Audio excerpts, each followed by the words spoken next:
रात के 2 बज रहे थे। जोरों से बारिश हो रही थी। घना अंधेरा था।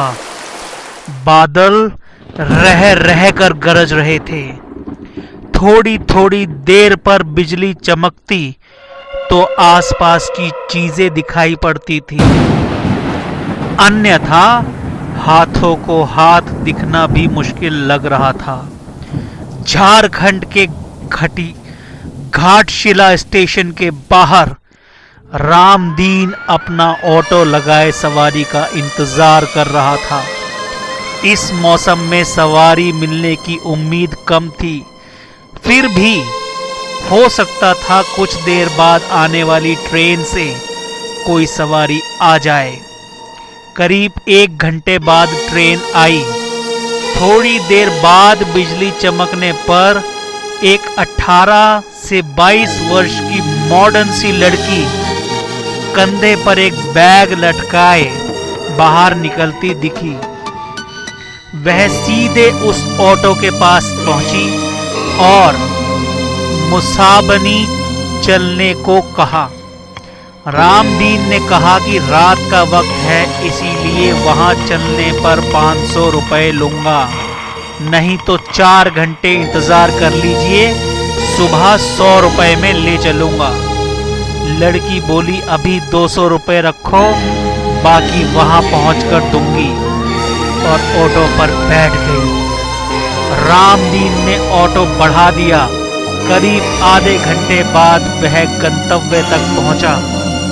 एक मकान के बाहर लड़की ने गाड़ी रुकवाई और घर से पैसे लेने की बात कहकर अंदर चली गई। काफी देर तक वह नहीं लौटी। रामदीन अकेले बैठे बैठे परेशान हो गया। उसने घर का दरवाजा खटखटाया। काफी देर बाद एक बूढ़े ने आंखें मलते हुए दरवाजा खोला। उसने पूछा, कौन हो तुम? इतनी रात को यहाँ किस लिए आए हो?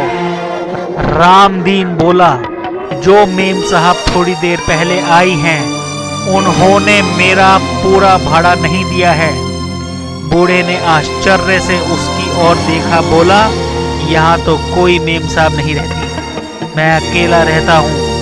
रामदीन की नजर में एक फोटो पर पड़ी। उसने कहा, यही है वो मेम साहब जो यहाँ आई थी, उन्हें स्टेशन से लेकर आया हूँ। बूढ़े ने आश्चर्य से देखा और फिर बोला, इस लड़की को मरे हुए 8 साल हो गए हैं। देखो फोटो पर माला चढ़ा हुआ है, मेरी पोती थी, ये कैसे आ सकती है? रामदीन के होश उड़ गए। वह चुपचाप ऑटो के पास पहुंचा। उसने देखा कि सीट पर 100-100 के 3 नोट रखे थे।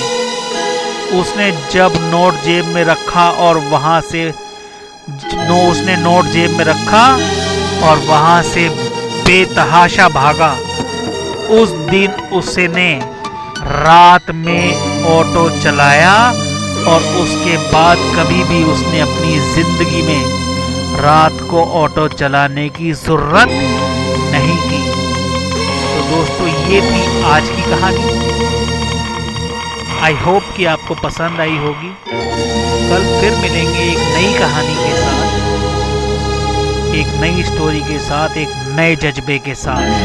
तब तक के लिए आप सभी का बहुत बहुत धन्यवाद। अपना ख्याल रखिए, और अगर आपको हमारी ये कहानी पसंद आई तो इसे अपने दोस्तों और फैमिली के साथ जरूर शेयर करें।